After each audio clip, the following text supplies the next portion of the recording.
नमस्कार दोस्तों, मैं इस वक्त मौजूद हूं जनपद मेरठ के ग्राम पंचायत मंदवाड़ी में और मेरे साथ हैं नवनिर्वाचित प्रधान फतेह शर्मा जी, जिनसे जानेंगे जो आगे की रणनीतियां हैं, क्योंकि जनता ने जो त्रिस्तरीय पंचायत चुनाव थे उनमें उनको जीत दर्ज कराई, अपना प्यारा बहुमत और कीमती वोट देकर उनको जीत दिलाई। अब आगे की रणनीतियां क्या हैं वो जानने के लिए आज हमारे साथ नवनिर्वाचित प्रधान फतेह शर्मा जी मौजूद हैं। उनसे जानते हैं कि आगे क्या क्या रणनीतियां रहेंगी, किस रणनीति पर विकास कार्य किया जाएगा और जनता को इन 5 सालों में किन किन समस्याओं से निजात मिल पाएगी। उन सभी को जानने के लिए आगे बात करने के लिए हमारे साथ फतेह शर्मा जी मौजूद हैं, जानते हैं उनसे। जी बहुत बहुत धन्यवाद, आपने अपना कीमती समय दिया और बहुत बहुत मुबारक आपको जीत के लिए। तो मैं जानना चाहूँगा जो आगे की रणनीतियाँ हैं वो क्या हैं और किस बेसिस पे आपका आगे का विकास रहेगा। मेरा सबसे पहले जो गरीब महिला हैं उनके लिए विधवा पेंशन और रोजगार और गांव में साफ सफाई और युद्ध स्तर पर जो बाकी काम हुए पड़े हैं उनको पूरा करने का और गांव की सफाई खड़ंजे और युवा वर्ग को सही अनुशासन देना, ये हमारा पहला मार्गदर्शन होगा। जी अगर बात की जाए समस्याओं की, तो सबसे पहली समस्या अगर गांव की देखने में आती है तो वो पेयजल व्यवस्था को लेकर आती हाँ, पेयजल की भी है, हमारे यहाँ टंकी की कमी है। वैसे घर घर में जो हैं वैसे 50% समरसेबिल हैं, नल हैं, सरकारी हैंडपंप हैं। है। जानना चाहूँगा जो गरीब लोग हैं उनके यहाँ तो समरसेबिल नहीं है, तो उनको तो दूषित पानी पीना पड़ता है। हाँ जी, हाँ जी, उन्हें तो दूषित ही पीना पड़ रहा है। उनके लिए मैं पानी की टंकी की भी मांग करूँगा और इसकी समस्या का हल करने का मेरा विचार है। उसके बाद प्रधान जी बात करूं पानी के टीडीएस की, तो क्या आप बता सकते हैं इस वक्त पानी का जो मौजूदा टीडीएस है वो लगभग कितना होगा।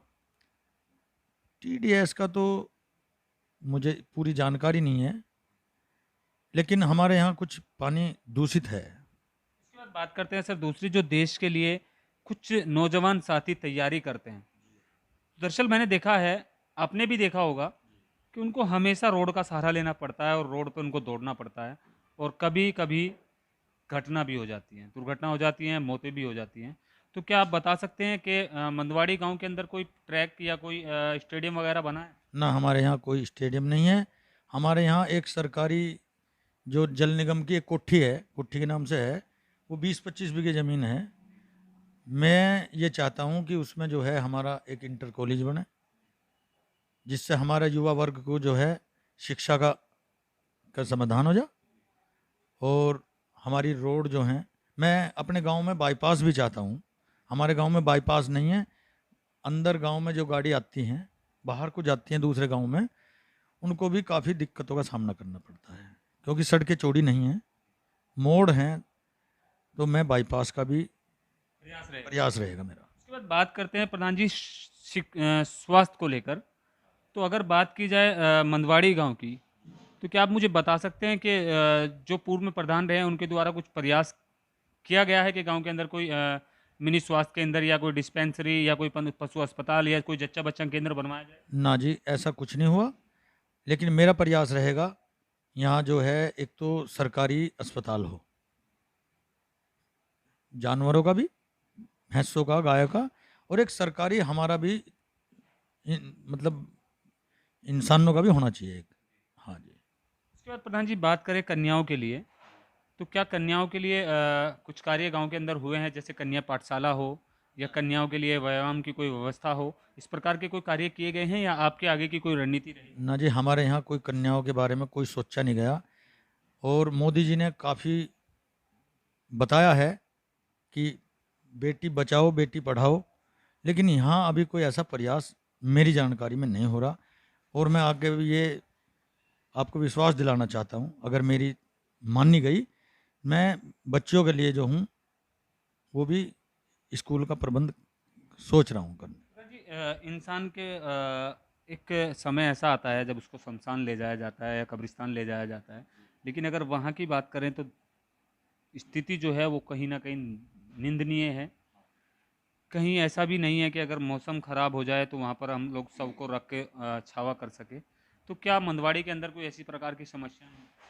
हाँ, ये तो है, जैसे इकट्ठा 10-20-50 आदमी जाते हैं तो वहाँ कोई बैठने का कोई खास इंतजाम छावे का नहीं है। वैसे पुराने प्रधान ने 2-4 वे डेस्क सी लगाई हैं जो सरकारी लगे हैं गांव में स्टूल से, लेकिन कुछ छावा नहीं है।